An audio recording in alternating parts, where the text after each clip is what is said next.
I call this exercise the floor plan of joy. It's my favorite exercise, actually. Some of my clients call it the floor plan of trauma. Seriously, though, shit happens to kids that sucks. And part of this exercise is to help us figure out if some of the blocks that you're having to creating started in your childhood. So I want you to think about your kindergarten class. Could be grade 1, could be 2, 3, somewhere around that time period though. And draw out the floor plan of the room. When I did this exercise for the first time, I drew the grade 1 classroom, the kindergarten classroom, and the outside of the school, the playground. Here's a picture of the one that I drew. You can see that there are areas for reading, there's areas for creative play, origami, which I think we did once, but in my mind it was that corner of the room where the computer was, the garbage can outside that was full of bees, the place where the boys used to snap our bras, and by ours I mean everyone else's because I didn't have one yet. What came up for you first when you were drawing your floor plan of joy? What was the first thing you wanted to remember? I had one client who remembered the birthday wall. It was the wall in the classroom where everyone listed their birthdays.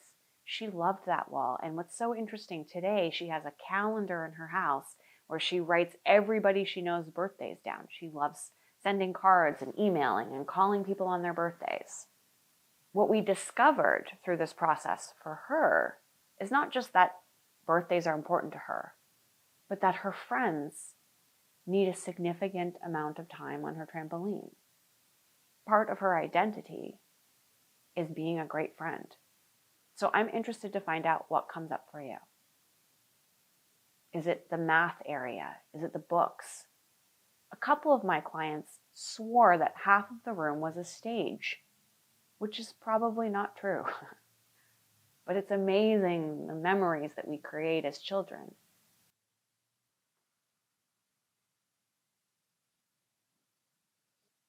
Now I want you to take a look at your floor plan of joy and then compare it to the room that you work in. Are you creating areas of joy for yourself? Does your writer have a corner that's special for writing?